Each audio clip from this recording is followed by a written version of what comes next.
अस्सलामुअलैकुम। मैं ख़ान नाज़मीन शरीफ़। Last video में हम लोगों ने फ़ैब 2014 के कुछ 15 क्वेश्चंस को देखे थे।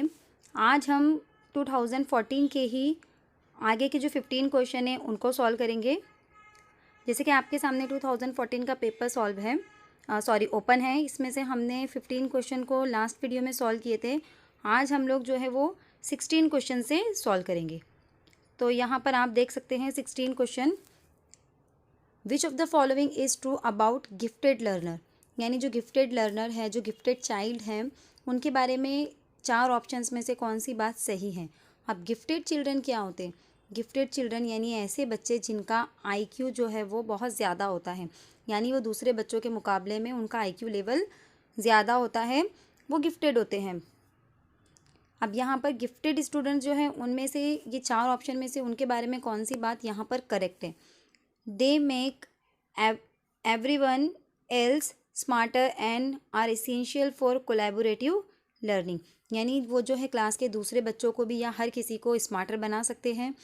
They always lead others and assume extra responsibility in the class, यानी दे ऑलवेज लीड अदर्स, वो हमेशा दूसरों को लीड करेंगे। And assume extra responsibility in the classroom, और हमेशा क्लास में ज़्यादा रिस्पॉन्सिबिलिटी उन्हीं को दी जाएंगी।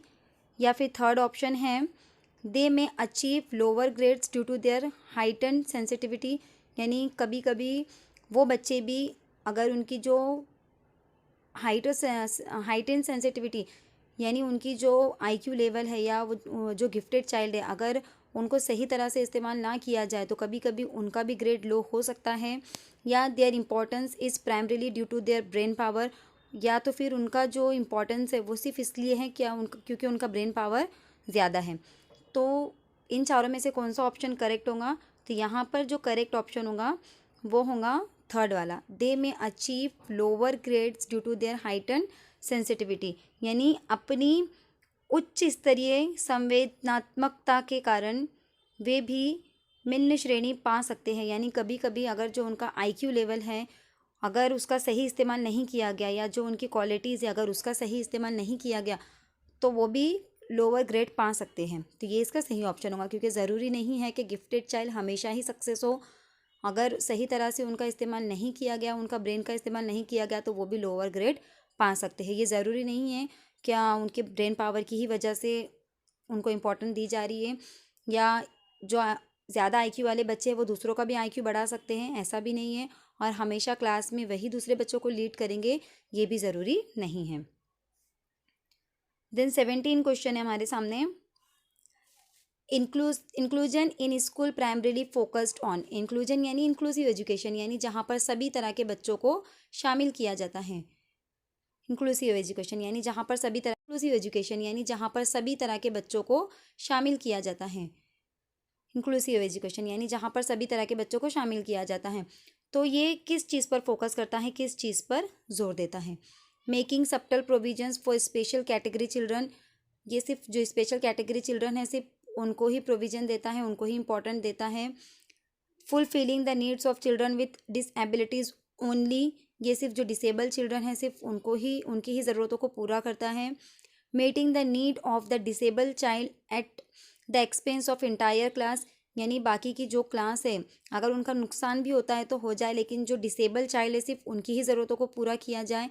या including the educational needs of illiterate parents in school, या जो इलिटरल पेरेंट्स है स्कूल में उनकी ज़रूरतों को पूरा किया जाए। क्या ये इंक्लूसिव एजुकेशन या इसे इंक्लूजन कहा जाता है?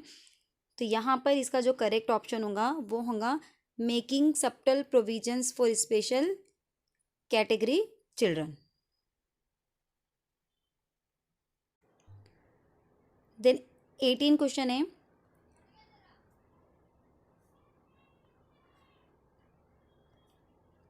The cause of learn helplessness in children is there, यानी जो लर्न हेल्पलेसनेस है यानी जो सीखने के अंदर जो हेल्पलेसनेस होती है चिल्ड्रंस के अंदर, वो क्या है?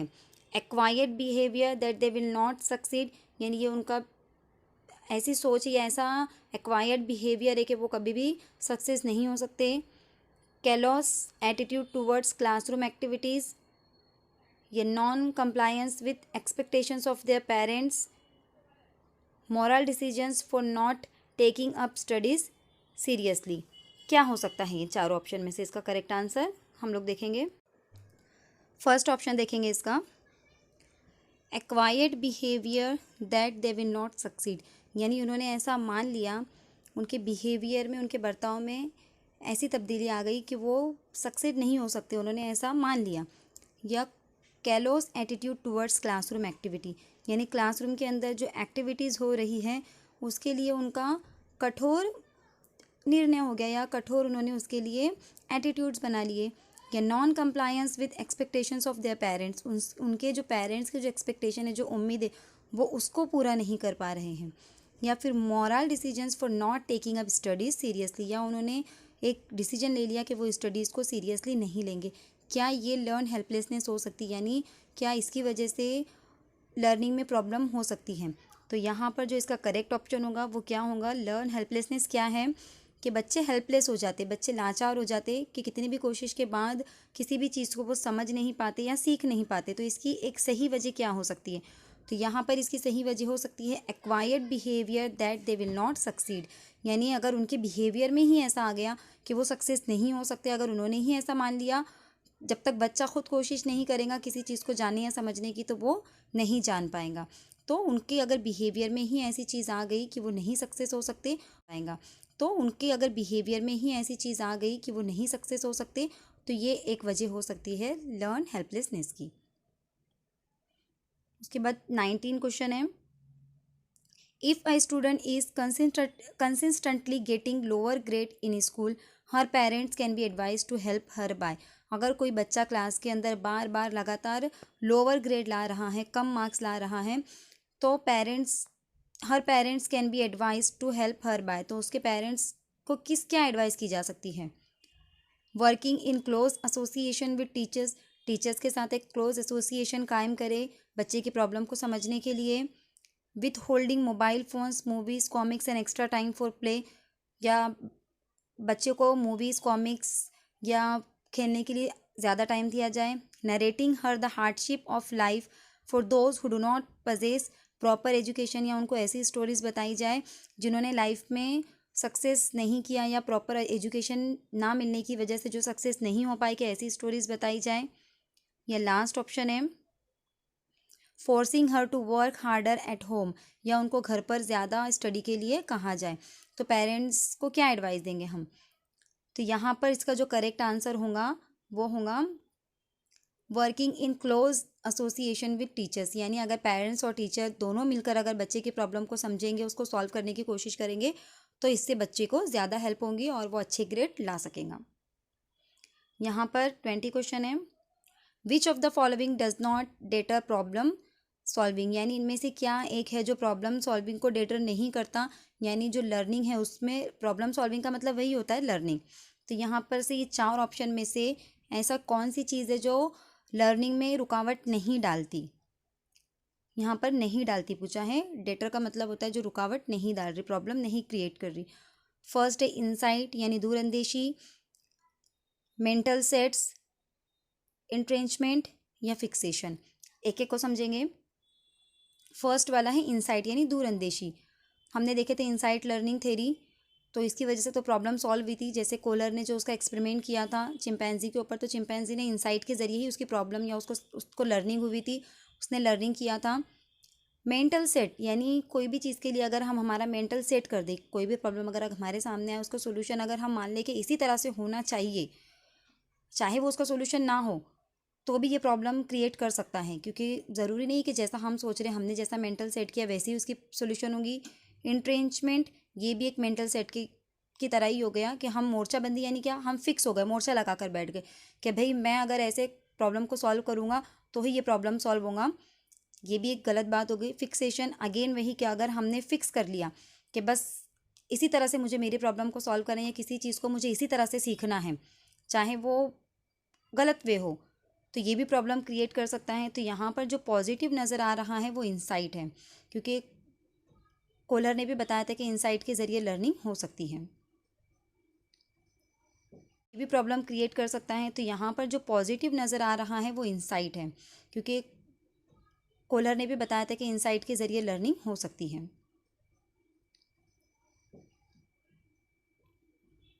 21 क्वेश्चन है, a teacher is connecting a text to the previously learn text and showing children how to summarise it, she is helping.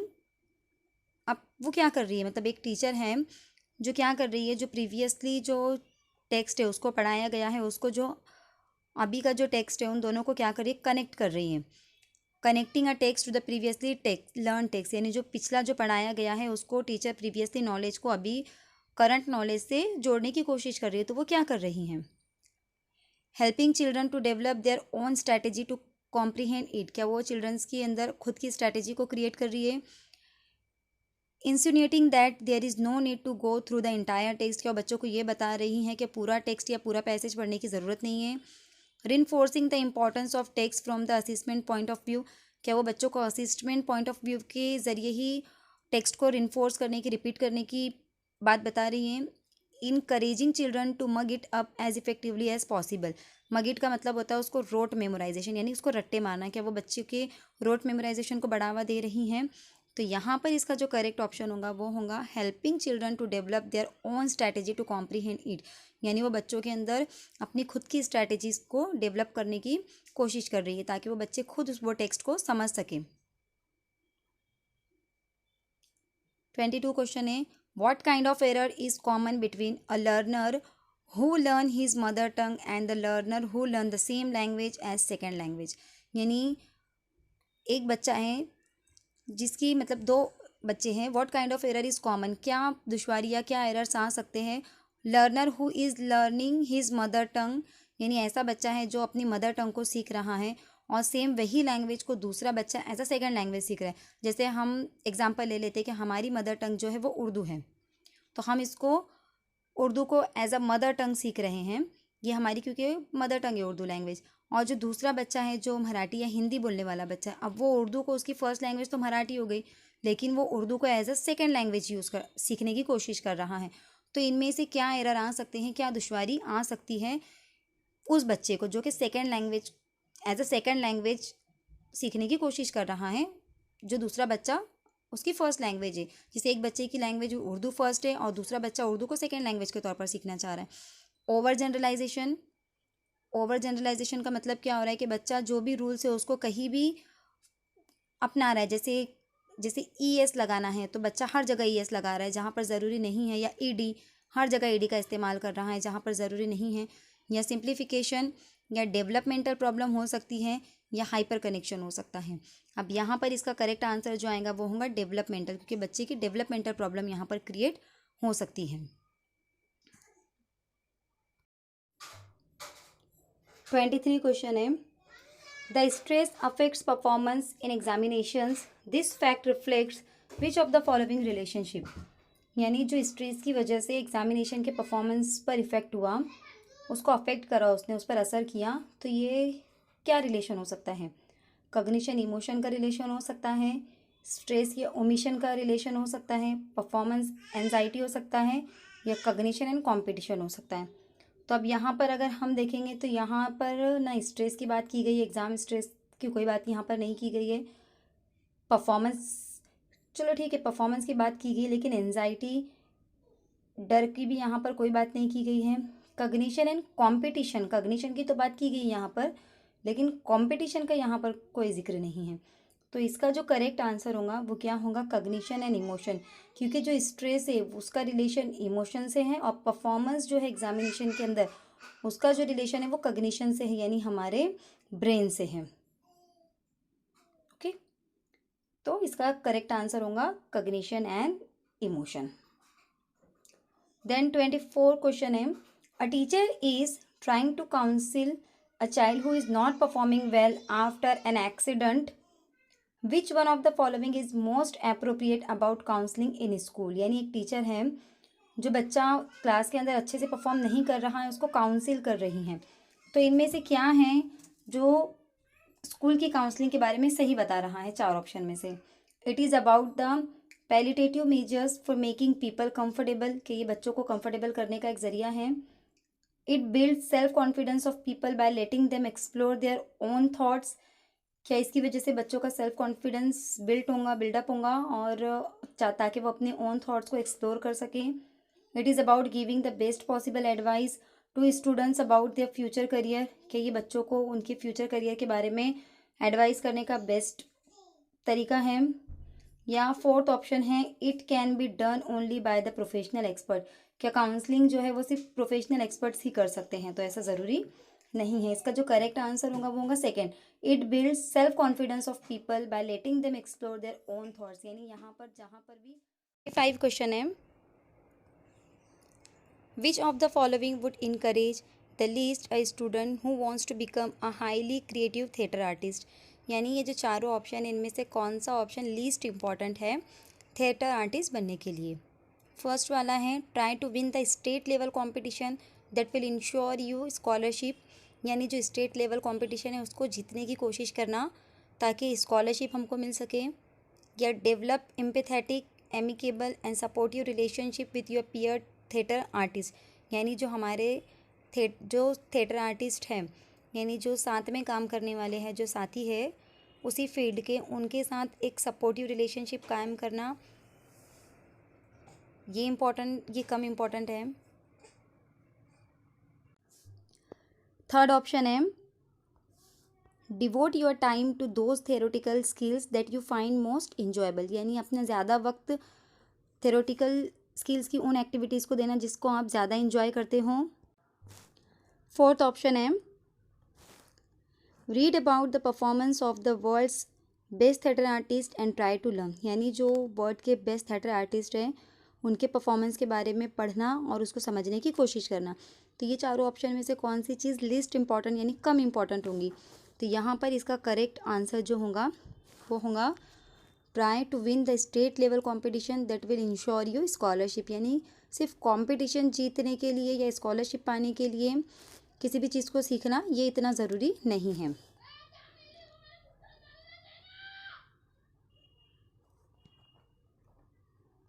Twenty 26 question है, which of the following theories would be of the opinion that students study hard for their personal growth and development, यानी ये जो 4 theories है इनमें से कौन सी theory ऐसी हैं जो हमें ये बताती है कि स्टूडेंट्स को हार्ड स्टडी करनी चाहिए उनकी पर्सनल ग्रोथ एंड डेवलपमेंट के लिए। बांडुरा की थ्योरी, मैस्लो, स्किनर या पियाजे। तो जो अल्बर्ट बांडुरा है उसने कौन सी थ्योरी बताया था, सोशल ऑब्जर्वेशन की थ्योरी, उसने जो थ्योरी बताया था वो थी सोशल ऑब्जर्वेशन यानी समाजी मुशाहिदे का नज़रिया। ओके, देन जो मैस्लो है, मैस्लो ने एक पिरामिड बताया था कि इंसान का फर्स्ट इसमें क्या आता है, उसकी फिज़िकल नीड्स आती हैं, फिज़िकल नीड्स, फिर उसके बाद सेकंड पे आता है लव एंड बिलोंगिंगनेस, फिर सेफ्टी, फिर सेल्फ सेक्चुअलाइजेशन, सेल्फ स्टीम, ऐसे उसने एक पिरामिड बताया था, यानी इंसान को स्टेप वाइज अपनी ग्रोथ और डेवलपमेंट करनी होती है। देन जो स्किनर है, स्किनर ने ऑपरेंट कंडीशनिंग थ्योरी बताया था जो कि पिजन, कबूतर और चूहे पर उसने एक्सपेरिमेंट किया था। पियाजे ने कॉग्निटिव डेवलपमेंट की थ्योरी बताया था। तो यहाँ पर जो पर्सनल ग्रोथ एंड डेवलपमेंट का जो रिलेशन है, जो ताल्लुक है, वो सिर्फ मैस्लो की थ्योरी से है कि इंसान जो अपनी पर्सनल ग्रोथ या डेवलपमेंट के लिए पहले उसकी सेल्फ नीड्स को पूरा करता है, फिर उसके बाद लव एंड बिलोंगिंगनेस यानी जो उसके चाहने वाले हैं उसे वो भी चाहिए, उसके बाद उसकी जो फिज़िकल नीड्स हो गई, लव एंड बिलोंगिंगनेस हो गया, उसके बाद उसको सेफ्टी भी चाहिए। ऐसे इस तरह से उसने लेवल बताए थे मैस्लो ने। देन यहाँ पर 27 क्वेश्चन है, which of the following factor support learning in a classroom, यानी क्लासरूम के अंदर इन चारों ऑप्शन में से कौन सा फैक्टर ऐसा है जो लर्निंग को सपोर्ट करता है।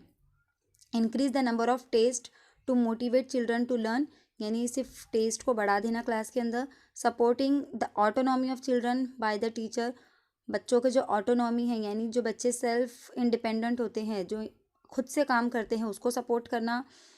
Sticking to one particular method of instruction to maintain uniformity, सिर्फ एक ही मेथड को अपनाना मतलब उसी को कायम रखना। Increasing the time interval of periods from 40 minutes to 50 minutes, या जो फिर टाइम इंटरवल है जो पीरियड्स 40 मिनट्स के होते हैं उनको 50 मिनट्स का बढ़ा देना। तो इन चारों ऑप्शन में से पॉजिटिव कौन सा लगता है जो कि लर्निंग को सपोर्ट करेगा? तो यहाँ पर हमको पॉजिटिव सिर्फ एक ही नज़र आता है, supporting the autonomy of children by the teachers. मैंने पहले भी आपको बताया था कि जहाँ पर स्टूडेंट ज़्यादा एक्टिव नज़र आते हैं वो ऑप्शन हमेशा लर्निंग के लिए फ़ायदेमंद होगा। स्टूडेंट जहाँ जहाँ पर भी एक्टिव देंगे। अब ऑटोनॉमी क्या होता है? ऑटोनॉमी में स्टूडेंट सेल्फ स्टडी करते हैं या फिर हर चीज़ को, हर मसले को, हर प्रॉब्लम को खुद से सॉल्व करने की, खुद से सीखने या समझने की कोशिश करते हैं। तो ये लर्निंग के लिए क्या होगा? अच्छा होगा। 28 क्वेश्चन है मैच्योर स्टूडेंट्स। अब मैच्योर स्टूडेंट्स क्या होता है? Believe that emotion has no place in their studies, यानी इमोशंस का हमारी स्टडीज़ में कोई प्लेस नहीं है, कोई जगह नहीं है, ऐसा बिलीव करते हैं। Resolve easily all their conflicts with their intellect, अपनी सारी प्रॉब्लम्स को वो सॉल्व कर सकते हैं। Some time need emotional support in their studies, कभी कभी उनकी स्टडीज़ में उनको इमोशनल सपोर्ट चाहिए। Do not get upset by studies in difficult situation, यानी कभी भी वो अपनी स्टडीज़ के अंदर अपसेट नहीं होते कोई भी डिफ़िकल्ट सिचुएशन के अंदर। तो यहाँ पर इसका जो करेक्ट आंसर होगा वो होगा resolve easily all their conflicts, नहीं सॉरी। अब अगर हम फर्स्ट ऑप्शन को यहाँ पर देखेंगे, believe that emotion has no place in their studies, के इमोशंस का स्टडीज़ में कोई प्लेस नहीं होता है, ये गलत बात है। इमोशंस कभी स्टडी से कग्निशन और इमोशन रिलेशनशिप हमने देखे कि इमोशंस का भी हमारी स्टडी में रोल होता है, यानी कभी कभी अगर हम अपसेट होते हैं या हमारा माइंड उस चीज़ को समझने के लिए तैयार नहीं होता है तो हम कोई भी चीज़ को समझ नहीं पाते। Resolve easily all their conflicts, यहाँ पर ऑल आ गए यानी सारे के सारे कॉन्फ्लिक्ट्स वो आसानी से रिजॉल्व कर सकते हैं। ऐसा भी ज़रूरी नहीं है कि जितने भी मैच्योर स्टूडेंट्स हैं वो सारी प्रॉब्लम को सॉल्व कर सकते हैं। Do not get upset by studies in difficult situation, वो कभी भी अगर हम अपसेट होते हैं या हमारा माइंड उस चीज़ को समझने के लिए तैयार नहीं होता है तो हम कोई भी चीज़ को समझ नहीं पाते। Resolve easily all their conflicts, यहाँ पर ऑल आ गए यानी सारे के सारे कॉन्फ्लिक्ट्स वो आसानी से रिजॉल्व कर सकते हैं। ऐसा भी ज़रूरी नहीं है कि जितने भी मैच्योर स्टूडेंट्स हैं वो सारी प्रॉब्लम को सॉल्व कर सकते हैं। Do not get upset by studies in difficult situation, वो कभी भी अपसेट नहीं हो सकते स्टडीज़ की डिफ़िकल्ट सिचुएशन में, ऐसा भी नहीं है। तो यहाँ पर तीनों भी ऑप्शन इसके रॉन्ग हो गए। जो करेक्ट ऑप्शन होगा वो होगा some time need emotional support in their studies, यानी कभी कभी उन्हें भी इमोशनल सपोर्ट की ज़रूरत होती है स्टडीज़ में। 29 क्वेश्चन है a child coming to pre school for the first time cries profusely after 2 years. When the same child goes to the primary school for the first time, he does not express his tension by crying, rather his shoulder and neck muscles become tense.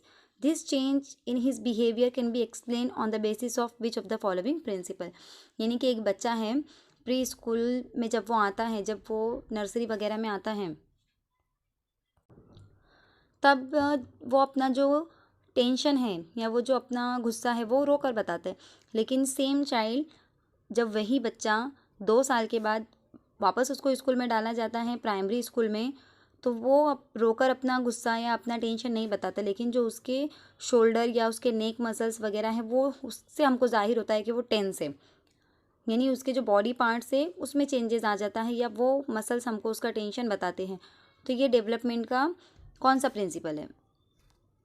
यहाँ पर हम देखेंगे first है development proceed in a sequential manner. ये sequential manner यानी sequence में, जैसे अगर हम एक छोटे बेबी का एग्जांपल ले ले तो बच्चा जो है जब चलने की शुरुआत करता है तो सबसे पहले बच्चा जो है वो रेंगता है, रेंगने के बाद बच्चा अपने घुटनों के बल चलता है, उसके बाद वो किसी चीज़ का सहारा लेकर खड़ा होता है, फिर वो धीरे धीरे कदम आगे बढ़ाकर चलना सीखता है। तो इसे कहते हैं सिक्वेंशियल मैनर यानी सीक्वेंस में।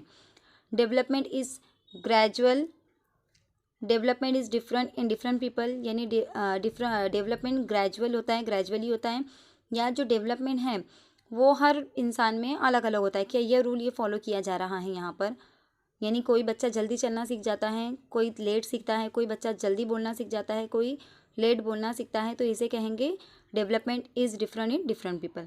देन फोर्थ वाला है development is characterised by differentiation and integration. यानी जो डेवलपमेंट है वो कैसा होता है, डिफरेंशिएशन एंड इंटीग्रेशन, यानी एक ही इंसान के अंदर अलग अलग सिचुएशन में अलग अलग उसका बिहेवियर होगा या उसका रिस्पॉन्स अलग होगा। क्या इस रूल को फॉलो किया जा रहा है? तो यहाँ पर सीक्वेंस की कोई बात नहीं की गई, ग्रेजुअल की भी कोई बात नहीं हुई, यहाँ पर डिफरेंट पीपल की भी बात नहीं हुई। एक ही बच्चे की बात हो रही है कि पहले उस जो था गुस्सा अपना रोकर बताता था, बाद में उसके शोल्डर, उसके नेक मसल्स वगैरह के जरिए उसका गुस्सा जाहिर होता है। तो यहाँ पर डिफरेंट पीपल की नहीं, सेम बच्चे की बात की गई, तो ये ऑप्शन भी कट हो जाता है। Makeup impact responsiveness of an individual to qualities of the environment. यानी जो जेनेटिक मेकअप है, यानी बच्चे का जो जेनेटिक्स है, जो जीन्स है, जो हेरिडिटी है, उस पर इन्वायरमेंट का भी असर होता है। Adoptive children possess same IQ as their adoptive siblings. यानी जो अडॉप्टिव चिल्ड्रन यानी जिन बच्चों को गोद लिया गया है, तो उनका IQ लेवल सेम होगा उनके अडॉप्टिव सिबलिंग्स से के साथ, यानी जो उनके सौतेले भाई बहन हैं उनके साथ, या जिन माँ बाप ने उस बच्चे को गोद लिया है, उन माँ बाप की जो खुद की औलाद होंगी उनके साथ।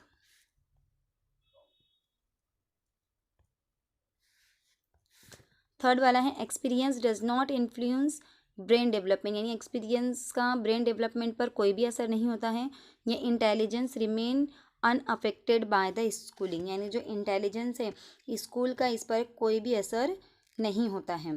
तो यहाँ पर ये तीनों भी जो सेकेंड, थर्ड और फोर्थ, ये इनकरेक्ट है, क्योंकि ज़रूरी नहीं है कि जिस बच्चे को गोद लिया गया हो उसके जो पेरेंट्स हैं, वो पेरेंट्स के जो खुद के बच्चे हैं उनका IQ और इस बच्चे का IQ सेम होगा, क्योंकि उनका तो कोई ब्लड रिलेशन ही नहीं है।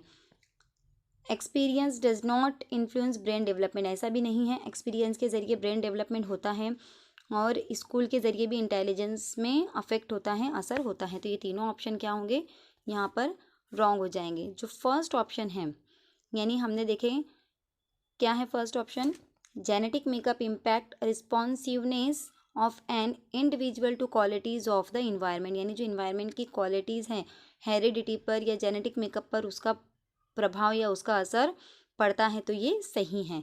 क्योंकि इन्वायरमेंट और जेनेटिक दोनों के ज़रिए, जैसे अगर हम देखेंगे तो अफ्रीका के जो बच्चे हैं उनका रंग उस एरिया के, उस इन्वायरमेंट के हिसाब से उनका जो ब्रेन है या उनका जो कलर है, उनकी हाइट है, उस पर असर करेंगी। वैसे ही अगर अमेरिका के हम देखेंगे, अगर अमेरिका में रहने वाले जितने भी लोग हैं वो गोरे, लंबे, ऊंचे होते हैं, तो इन्वायरमेंट की ही वजह से उनका जेनेटिक मेकअप होता है, वो उस तरह से होते हैं। तो इन्वायरमेंट और जेनेटिक मेकअप का आपस में रिलेशन है। तो अल्हम्दुलिल्लाह यहाँ पर हमारे जो CDP के जो 30 क्वेश्चंस थे 2014 के, CDP के 30 क्वेश्चन हमारे यहाँ पर आज कंप्लीट होते हैं। और नेक्स्ट वीडियो में इंशाल्लाह हम किसी कंसेप्ट को समझने की कोशिश करेंगे या किसी और प्रीवियस ईयर पेपर को सॉल्व करेंगे।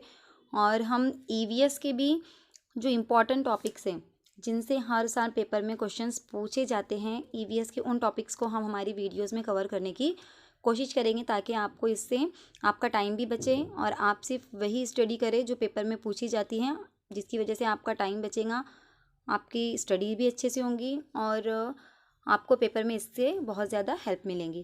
अगर मेरी वीडियो पसंद आती है तो इसे लाइक करें, शेयर करें और प्लीज़ सब्सक्राइब ज़रूर करें, ताकि मुझे मोटिवेशन मिले आगे और वीडियोज़ बनाने के लिए। अल्लाह हाफिज़।